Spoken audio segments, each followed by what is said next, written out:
बिस्मिल्लाहिर्रहमानिर्रहीम। अस्सलाम वालेकुम बच्चों, उम्मीद है आप लोग खैरियत से होंगे। आज मैं आपके सामने क्लास 10th का चैप्टर नंबर 12 यानी कि ज्योमेट्रिकल ऑप्टिक्स का बहुत इंपॉर्टेंट टॉपिक आपके सामने लेकर आई हूँ, और वो है reflection of light by spherical mirrors. ठीक है, पिछले वीडियो में हमने देखा था कि स्फेरिकल मिरर्स कितनी तरह के होते हैं, दो, कॉनकेव और कॉन्वेक्स। ठीक है, और उनके डिफरेंस को हमने अच्छी तरह पढ़ा था।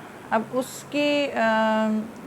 उसमें हमने ये पढ़ा था कि उसमें किस तरह से हम parallel rays to the principal axis अगर हम फॉल कराएं तो वो किस तरह से प्रिंसिपल फोकस पे या प्रिंसिपल एक्सिस पर ही एक पॉइंट पे मीट करती हैं, या दे अपीयर टू बी, या ऐसा लगता है कि वो मीट कर रही हैं। तो इस तरह से वो हमें दो मिरर्स को डिफ्रेंशिएट भी करती हैं कि कॉनकेव मिरर में हमने पाया था कि वो एक्चुअली मीट करती हैं after reflection on the principal axis and we call that point as principal focus. ठीक है, जबकि कॉन्वेक्स मिरर में वो एक्चुअली मीट नहीं करती, they appear to be meeting at that point, we call it as principal focus. तो वो virtual focus हो जाता है और इस केस में वो रियल फोकस हो जाता है।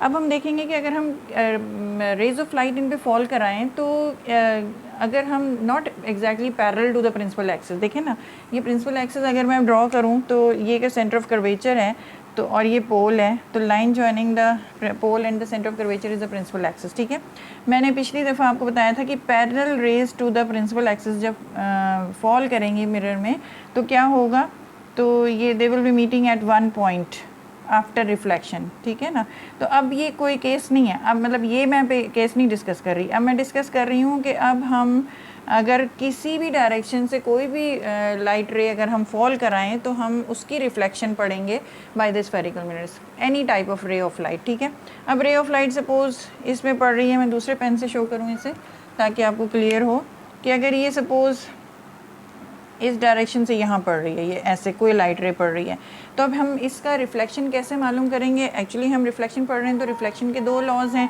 वो क्या है, पहला लॉ तो ये है कि the reflected ray, the incident ray and the normal they law all lie on the same plane, और दूसरा ये है कि angle of incidence must be equal to angle of reflection.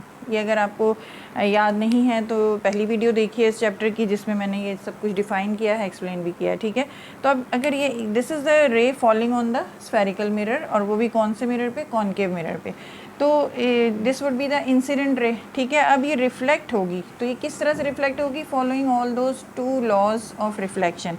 तो हम क्या करते हैं कि हम कैसे मालूम करेंगे कि वो लॉज ऑफ रिफ्लेक्शन फॉलो हो रहे हैं कि नहीं, हम जहाँ पे ये जिस पॉइंट पे मिरर की ये स्ट्राइक कर रही है उस पर हम एक टेंजेंट ड्रॉ करते हैं एट दैट पॉइंट, और ये इस तरह से जहाँ पे ये स्ट्राइक कर रही है, और टेंजेंट आपको पता ही होगा, और अगर नहीं पता तो मैं बता देती हूँ। Tangent is a line which is drawn externally to a circle such that it touches it at one point. ठीक है ना, तो ये पॉइंट है जहाँ पे ये इस सर्कल को टच कर रही है। तो अब यहाँ से हम इस पॉइंट पे एक नॉर्मल लाइन ड्रॉ करेंगे जिसको हम, this is an imaginary line which is perpendicular to the tangent here, या इस प्लेन सरफेस के। क्यों हमने ऐसा लिया, क्योंकि कर्व सरफेस में रिफ्लेक्शन हमने नहीं पढ़ी, हम कर्व सरफेस पे जो फिनोमेना पा रहे हैं वो हम ये देख रहे हैं कि अगर हम एक पॉइंट पे लें तो it acts as a plane surface there, और वहाँ पे वो टेंजेंट हमें वो प्लेन सरफेस देती है, और उसके नॉर्मल हमने ये ड्रॉ किया। अब दिस बिकम्स द एंगल आई, तो इसके बराबर ही एंगल आर के बराबर, ये आर जो है इस एंगल आई के बराबर होगा, और हमें ये इंसिडेंट करती हुई रे जो है वो रिफ्लेक्टेड रे के फॉर्म में मिल जाएगी। ठीक है, so this is the phenomena of reflection of light taking place in the case of concave mirror. इसी तरह कॉन्वेक्स मिरर में क्या होगा, देखिए आउटर साइड पॉलिश है, आउटर साइड पर आपने अभी तक पढ़ा था पिछले केसेस में कि parallel rays to the principal axis अगर पढ़ेंगी तो वो डाइवर्ज होंगी। ठीक है ना, अब ये केस नहीं पढ़ रहे हम पढ़ रहे हैं किसी भी तरह की, किसी भी एंगल पे लाइट अगर उस पर पड़े तो वो किस तरह रिफ्लेक्ट होगी। जैसे कि कोई लाइट, जैसे मैं बता रही हूँ, इस तरह पड़ रही है, ठीक है, बल्कि ऐसे कर लें, ये एक रे ऑफ लाइट इज़ इंसिडेंटिंग, तो द इंसिडेंट रे हो गई। अब इस पे भी हम इस पॉइंट पे, ये भी एक कर्व्ड सरफेस है, ठीक है, बल्कि स्फेरिकल सरफेस है, तो इस पे, इस पॉइंट पे हम कैसे मालूम करेंगे कि रिफ्लेक्टेड रे कहाँ पे होगी।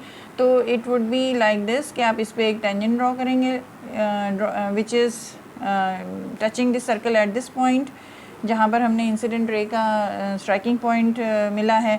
फिर वहाँ से हम एक ray which is normal to the this tangent draw करेंगे, नॉर्मल मतलब कि जो 90 डिग्री पे हो। तो अब ये नॉर्मल और इंसिडेंट रे के दरमियान का एंगल जो है वो एंगल आई हो गया, एंगल ऑफ इंसिडेंस, क्योंकि दिस इज़ द इंसिडेंट रे बेसिकली, ठीक है। जैसे कि ये इंसिडेंट रे थी यहाँ पे, ठीक है ना, तो angle between incident ray and the normal is called as angle of incidence. अब ये किस तरह से रिफ्लेक्ट होगी, such that angle I must be equal to angle R. तो हमें ये एंगल मिल रहा है तो ये यहाँ पर रिफ्लेक्ट होगी। ये देखेंगे it is coming here and it is coming out here, तो ये बन गई रिफ्लेक्टेड रे। तो ये हमने पढ़ा कि रिफ्लेक्शन ऑफ लाइट कैसे होगी किसी भी स्फेरिकल मिरर में, ठीक है ना। तो ये उस केस से डिफरेंट है जो हमने पैरेलल रेज का पढ़ा था with parallel to the principal axis, वो एक अलग चीज़ थी। और यहाँ पर हम पढ़ रहे हैं कि किसी भी लाइट की रिफ्लेक्शन ऑन स्फेरिकल मिरर्स यानी on concave mirrors, on convex mirrors कैसे होगी, ठीक है। अब इसकी बिना पर ही हम ये सोच सकते हैं कि कॉनकेव मिरर कहाँ इस्तेमाल होते हैं और कहाँ यूज़ होते हैं। तो यहाँ यूजेस भी आप देख लें, यूजेस में कॉनकेव मिरर देखें, ये हमने उसके डिफरेंसेस में भी पढ़ा था कि कॉनकेव मिरर्स में जो साइज़ ऑफ इमेज है वो छोटी बड़ी हो सकती है depending upon the position of the object, ठीक है ना। इसके ऑब्जेक्ट जो है वो इसके सामने करीब रखा है या दूर रखा है, उसके बेसिस पर ये छोटी बड़ी की जा सकती है। तो इसलिए हमें इसमें वर्चुअल और रियल इमेजेस दोनों तरह की इमेजेस मिलती हैं और इसमें हमें हमेशा छोटी इमेज मिलती है कॉन्वेक्स मिरर में, ठीक है। तो इसके कैरेक्टरिस्टिक के हिसाब से we see that these convex mirrors जिसमें हमेशा छोटी इमेज मिलती है, ये हम कहाँ यूज़ करते हैं। आपने अगर गौर किया होगा तो व्हीकल्स में बैक व्यू मिरर्स जो होते हैं पीछे का देखने के लिए ट्रैफिक, वो कॉन्वेक्स मिरर्स होते हैं, क्योंकि आपने देखा होगा कि पीछे से आने वाली गाड़ी कितनी बड़ी है, क्योंकि बाइक जो है वो कितनी बड़ी है, लोग जो है आ रहे हैं उनका फुल साइज़ क्या है, ठीक है। लेकिन आपको मिरर में इतने सारे लोग नज़र आ जाते हैं, पीछे से इतने सारी गाड़ियाँ आती हुई नज़र आती हैं, तो वो क्या नज़र आ रही हैं, उनकी इमेजेस नज़र आ रही हैं जो कि बहुत छोटी हो गई हैं।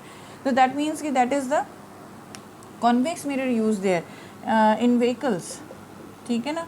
तो ये तो बहुत अच्छा एग्जाम्पल आपको याद रहेगा कि व्हीकल्स में यूज़ होती हैं कॉन्वेक्स मिरर्स। और कहाँ पे, जैसे आपने पहाड़ों में जाते हैं, आप लोग हिल एरियाज़ में जाते हैं सैर तफरी के लिए, तो देखा होगा कि शार्प टर्न्स जब होते हैं तो वहाँ पे भी एक मिरर लगा होता है बड़ा सा, ठीक है। तो वो भी क्या होता है, कॉन्वेक्स मिरर होता है, क्योंकि उसमें जब आप टर्न कर रहे होते हैं तो दूसरी तरफ से आने वाली गाड़ी की रिफ्लेक्शन आपको उसमें छोटी इमेज के फॉर्म में इधर से जाते हुए नज़र आ जाए, ठीक है। तो वो भी आप कह लें कि ऑन शार्प टर्न्स, हमें sharp turns in hilly areas these convex mirrors are used. ये तो बहुत कॉमन एग्जांपल्स हैं जो आप लोग यू नॉर्मली एनकाउंटर विद, ठीक है ना। इसी तरह यूजेस ऑफ कॉनकेव मिरर्स कहाँ पर आपने पढ़ा है। कॉनकेव मिरर्स में देखें आपको बड़ी इमेज भी नज़र आती है, छोटी इमेज भी नज़र आती है। बड़ी इमेज आप अगर देखना चाहते हैं तो you must have seen the dentist using this concave mirror. जब उसने आपके माउथ के अंदर टूथ को देखना है तो उसकी जो भी उसके अंदर प्रॉब्लम हुई है, जो भी उसके अंदर मसला है, उसको वो बड़ा करके मैग्नीफाई करके देखना चाहता है, तो डेंटिस्ट्स जो हैं वो कौन सा मिरर यूज़ करते हैं, कॉनकेव मिरर यूज़ करते हैं। इसी तरह जब आपने किसी चीज़ को मैग्नीफाई बड़ा करके देखना है तो हम कॉनकेव मिरर यूज़ करते हैं। जैसे कि आपका वो भी कह लें कि मेकअप मिरर्स जो होते हैं, ठीक है ना, ताकि आपको क्लियरली आपकी स्किन की डिटेल्स नज़र आएँ, तो मेकअप मिरर्स में भी कॉनकेव मिरर्स यूज़ होते हैं। तो these are the uses of concave mirror, these are the uses of convex mirrors, ठीक है।